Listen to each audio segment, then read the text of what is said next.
बिस्मिल्लाहिर्रहमानिर्रहीम। अस्सलाम वालेकुम। मोहम्मद इरफान आपके साथ, आप देख रहे हैं इरफान टीवी।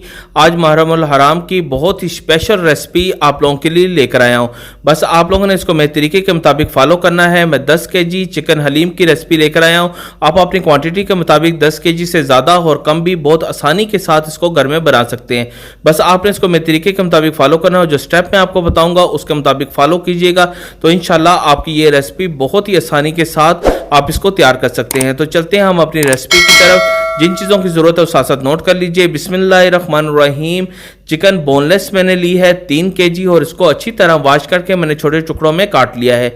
चने की दाल हमें ज़रूरत होगी 2 केजी और इसको अच्छी तरह मैंने साफ़ कर लिया है। मसूर की दाल हमें चाहिए होगी 1 किलो और इसको भी मैंने अच्छी तरह साफ़ कर लिया हुआ है। माश की दाल हमें चाहिए होगी 1 किलो और इसको भी मैंने अच्छी तरह साफ़ कर लिया है। मूंग की दाल हमें चाहिए होगी 1 किलो और इसको भी मैंने अच्छी तरह साफ़ कर लिया है। गंदम का दलिया हमें चाहिए होगा 1 किलो। प्याज हमें चाहिए होगी तकरीबन 1.5 किलो और आधा किलो प्याज को मैंने लच्छेदार काट लिया है और 1 किलो का हमें पेस्ट चाहिए होगा। इसमें पेस्ट इस्तेमाल होगा प्याज का। टमाटर हमें चाहिए होंगे 1 किलो और इसका भी हमें पेस्ट चाहिए होगा तो मैंने इसका भी पेस्ट तैयार कर लिया है। लहसुन और अदरक का हमें पेस्ट चाहिए होगा तकरीबन 3 टेबल स्पून। हरी मिर्च का भी हमें पेस्ट चाहिए होगा तकरीबन 4 टेबल स्पून। फ्रेश पुदीना हमें चाहिए होगा गार्निशिंग के लिए। अदरक हमें चाहिए होगा गार्निशिंग के लिए। इसको बारीक बारीक मैंने काट कर और लंबे टुकड़ों में मैंने काट लिया है। सफ़ेद ज़ीरा हमें चाहिए होगा 2 टेबल स्पून। हलीम मसाला हमें चाहिए होगा तकरीबन 200 ग्राम। इसकी रेसिपी आपको इरफान टीवी के ऊपर मिल जाएगी और डिस्क्रिप्शन में इसका लिंक भी मैं आपको सेंड कर दूंगा। बहुत ही आसान और ज़बरदस्त तरीके के साथ मैंने ये मसाला तैयार किया हुआ है। आप वहाँ से देखकर ये मसाला भी तैयार घर में कर सकते हैं। अब एक देचका ले लीजिए और इसके अंदर मसूर की दाल जो हमने साफ़ कर ली थी वो इसके अंदर ऐड कर दीजिए। चने की दाल जो वो भी मैंने साफ़ कर ली हुई है वो भी इसके अंदर आपने ऐड कर देनी है। माश की दाल वो भी आपने इसके अंदर ऐड कर देनी है। गंदम का दलिया जो हमने लिया था वो भी आपने इसके अंदर ऐड कर देना है। और इसके अंदर मूंग की दाल जो अच्छी तरह मैंने साफ़ कर ली हुई है वो भी आपने इसके अंदर ऐड कर देना है। हम इसको भिगो के रखेंगे। इसके अंदर आपने 5 से 7 लीटर पानी ऐड कर देना है। इसके अंदर 5 से 7 लीटर पानी डालकर आपने इसको तकरीबन 6 से 8 घंटे के लिए आपने इसको भिगो के रखना है ताकि हमारी दालें अच्छी तरह भीग जाएं और वो नरम हो जाएं और पकने में बहुत आसानी के साथ ये आपकी दालें गल जाएंगी। तो इसको कवर लगाकर आप सारी रात के लिए भी इसको रख सकते हैं। 8 घंटे के लिए तकरीबन इसको रख दे। ये देख ले तकरीबन 8 घंटे हो चुके हैं और हमारी दालें भी अच्छी तरह भीग चुकी हैं यानी कि अच्छी तरह नरम हो गई हुई हैं। तो ये फूल भी गई हैं। जब आप इसको चेक करेंगे तो अच्छी तरह ये भीगी हुई होंगी। तो आपने इसका पानी निकाल लेना है और इसको 2 से 3 दफ़ा अच्छी तरह वॉश कर आपने इसके अंदर फ्रेश पानी दोबारा ऐड कर देना है। तो ये देख लें हमने इसको अच्छी तरह वॉश कर लिया हुआ है और इसके अंदर 5 से 7 लीटर पानी आपने दोबारा ऐड कर देना है।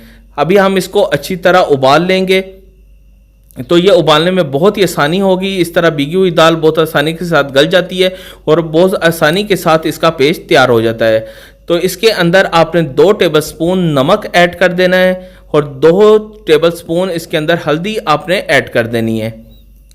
इससे दाल बहुत आसानी के साथ गल जाएगी और इसका जायका और कलर बहुत ही ज़बरदस्त आएगा। फिर आपने इसको कवर लगाकर तकरीबन 1 घंटे के लिए आपने इसको लो फ्लेम के ऊपर रख देना है। ये देख ले तकरीबन आधा घंटा हुआ है और अच्छी तरह इसको जोश आ गया हुआ है लेकिन अभी तक हमारी दाल अच्छी तरह गली नहीं है। तो आप इसको दोबारा कवर रखकर आप इसको दोबारा रख दीजिए और लो फ्लेम के ऊपर आपने इसको रखना है। ये देख लें हमारी दाल तकरीबन अभी दालें गल चुकी हैं और अच्छी तरह बिल्कुल नरम भी हो चुकी हैं। बस आपने इसको चेक कर लेना है। अगर आपकी दाल अभी तक सख्त है तो आपने इसको थोड़ी देर के लिए और रख देना है। तो इसको अच्छी तरह आपने अभी ग्राइंड करना है। तो बिस्मिल्लाहिर्रहमानिर्रहीम। एक कढ़ाई ले लीजिए और उसके अंदर 1 लीटर ऑयल आपने इसके अंदर ऐड कर देना है। जब ऑयल थोड़ा सा गर्म हो जाए तो फिर इसके अंदर जो लच्छेदार हमने प्याज काट लिए थे वो प्याज आपने इसके अंदर ऐड कर देने हैं। हमने इसको लाइट गोल्डन सा कलर देना है यानी कि फ्राई प्याज करने हैं। इससे इस हलीम का जायका बहुत ही ज़बरदस्त आता है और इसकी लुक भी बहुत ज़बरदस्त आती है। तो इसको आपने लाइट गोल्डन सा फ्लेम लाइट गोल्डन सा कलर देना है, बिल्कुल मीडियम फ्लेम के ऊपर आपने इसको पकाना है, ज़्यादा तेज़ आंच के ऊपर नहीं पकाना। तो फिर इसको एक नेट बार के अंदर आपने निकाल लेना है ताकि एक्स्ट्रा ऑयल सारा आपका इस नेट बार के ज़रिए निकल जाएगा और ये हमारे फ्राई प्याज बिल्कुल रेडी हो जाएंगे। ये देख लें, मैंने इसको डिश आउट कर लिया है। तो फिर इसी ऑयल के अंदर आपने 3 से 4 टेबल स्पून लहसुन अदरक का जो पेस्ट हमने लिया था वो आपने इसके अंदर ऐड कर देना है और इसको भी आपने तकरीबन 2 से 3 मिनट अच्छी तरह मीडियम फ्लेम के ऊपर ही आपने इसको भून लेना है ताकि इसका जायका, इसकी खुशबू और इसका कच्चापन दूर हो जाए और इसका जायका और खुशबू ऑयल के साथ ऐड हो जाए। तो इसकी रेसिपी भी आपको इरफान टीवी के ऊपर मिल जाएगी और प्याज फ्राई की भी रेसिपी आपको इरफान टीवी के ऊपर मिल जाएगी। फिर इसके अंदर आपने जो प्याज हमने पेस्ट की शक्ल में कर लिया था वो भी आपने इसके अंदर ऐड कर देना है और इसको भी अच्छी तरह आपने ऑयल के साथ मिक्स कर लेना है ताकि इसके अंदर लहसुन और अदरक का जायका भी इसके अंदर, खुशबू इसके अंदर ऐड हो सके। तो अच्छी तरह आपने इसको मिक्स करना है। अगर आपको ऑयल की क्वांटिटी कम लगे तो आपने जो ऑयल निकाल लिया था वही ऑयल इसके अंदर दोबारा आप ऐड कर सकते हैं। तकरीबन इस रेसिपी के अंदर 1 लीटर ऑयल इस्तेमाल होगा। तो इसको आपने लाइट गोल्डन सा कलर देना है मीडियम फ्लेम के ऊपर ही। आपने इसको ज़्यादा कुक नहीं करना और ज़्यादा रेड नहीं करना, वरना हमारे हलीम का रंग ज़्यादा डार्क हो जाएगा। तो जब ये लाइट गोल्डन सा कलर इसके ऊपर आ जाए तो फिर आपने, और इसके ऑयल भी इसके ऊपर सेपरेट हो जाए, तो आपने इसके अंदर हमने 2 टेबल स्पून जो सफ़ेद ज़ीरा लिया था वो आपने इसके अंदर ऐड कर देना है। 2 टेबल स्पून इसके अंदर ज़ीरा ऐड करने के बाद आपने इसको अच्छी तरह मिक्स कर लेना है और इसको 2 से 3 मिनट अच्छी तरह भून लेना है ताकि इसका कच्चापन दूर हो जाए और इसकी खुशबू, जायका इसके अंदर ऐड हो सके। आपने ये सारी मीडियम आंच के ऊपर आपने इसको रेडी करना है। तो उसके बाद आपने इसके अंदर चिकन जो हमने छोटे छोटे टुकड़ों में काट ली थी वो चिकन भी आपने इसके अंदर ऐड कर देनी है। मैंने बोनलेस चिकन ली थी, सीने के पीस लिए थे और इसको मैंने छोटे छोटे टुकड़ों में मैंने काट लिया ताकि इसके अच्छे से रेशे तैयार हो सके और हमारा हलीम बहुत ही मज़ेदार बन सके। ये बहुत ही आसान रेसिपी आप लोगों के लिए लेकर आया हूँ। बस आपने इसको मेरे तरीके के मुताबिक फॉलो करना है। बस आपने इसको फुल कुक करना है, इतना कुक करना है कि हमारी ये जो चिकन है वो अच्छी तरह गल जाए। जब हम इसको मैश करें तो ये बिल्कुल रेशा रेशा हो जाए। फिर इसके अंदर जो टमाटर का हमने पेस्ट तैयार कर लिया था वो भी आपने इसके अंदर ऐड कर देना है और इसको अच्छी तरह आपने एक दफ़ा मिक्स कर लेना है ताकि सारा जायका इसके अंदर ऐड हो सके। फिर इसके अंदर जो हलीम मसाला हमने लिया था, इरफान टीवी के ऊपर इसकी रेसिपी आपको मिल जाएगी, वो आपने इसके अंदर ऐड कर देना है। ये तकरीबन 200 ग्राम मैंने मसाला इसके अंदर ऐड किया है। इसके अंदर नमक, मिर्च, हल्दी, हर चीज़ इसके अंदर मौजूद है और इसका खुशबू, जायका बहुत ही ज़बरदस्त है। इससे हलीम का जायका बहुत ही ज़बरदस्त आता है। आपने 3 से 4 मिनट इसको अच्छी तरह भूनना है ताकि इसका मसालों का कच्चापन दूर हो जाए और इसकी खुशबू, जायका इसके अंदर ऐड हो जाए। तो फिर इसके अंदर आपने 4 टेबल स्पून जो हमने ग्रीन चिली ली थी, सब्ज़ मिर्च का पेस्ट जो हमने बना लिया था वो आपने इसके अंदर ऐड कर लेना है। इसकी रेसिपी भी आपको इरफान टीवी के ऊपर मिल जाएगी। ग्रीन चिली आप वहाँ से देखकर उसका पेस्ट भी आप घर में बहुत आसानी के साथ तैयार कर सकते हैं। तो बस आपने इसको अच्छी तरह फिर इसके साथ मिक्स कर लेना है।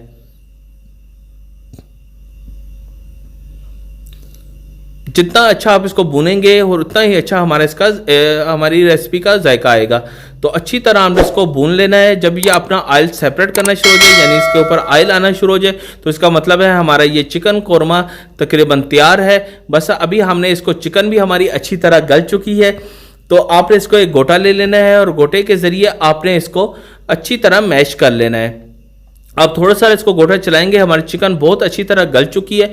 बस साथ साथ आप चलाएंगे तो ये रेशा रेशा इसका चिकन का होना शुरू हो जाएगा। तो ये बहुत ही आसान मालूम आराम की रेसिपी है। आप जितनी क्वांटिटी में मर्जी चाहें हलीम बना सकते हैं। तो बहुत ही आसान और स्पेशल रेसिपी आप लोगों के लिए मैं लेकर आया हूँ। अभी आप लोगों के लिए हलीम बनाना घर में बहुत ही ज़्यादा आसान है। ये देख ले, बस इसको आपने हल्का सा गोटा चलाना है और उसके बाद ये रेसिपी चिकन जो हमारी रेशा रेशा है इसका हो जाएगा। दाल जो हमने बिल्कुल इसको ग्राइंड कर लिया है, ये भी बिल्कुल पेस्ट की शक्ल इख्तियार कर गई है। फिर इसके अंदर जो चिकन कोरमा जो हमने तैयार कर लिया था वो आपने इसके अंदर ऐड कर देना है और उसको अच्छी तरह आपने मिक्स करना है। जितना अच्छा ये मिक्सिंग होगी, इसमें गुठलियाँ कोई ना रहे, तो तो अच्छी तरह ये मिक्स हो जाएगा, इसका जायका खुशबू सारे इसके अंदर ऐड हो जाएगी और ये बहुत ही मज़ेदार हमारा हलीम बनेगा। आप खुद देख लें ये कितना आसान तरीके के साथ मैंने आपको बताया है। और जितनी क्वांटिटी में मर्जी चाहे आप 20 केजी बना लें, 10 केजी बना लें, 5 केजी बना लें, बस उसकी क्वांटिटी को आप कम और ज़्यादा कर सकते हैं।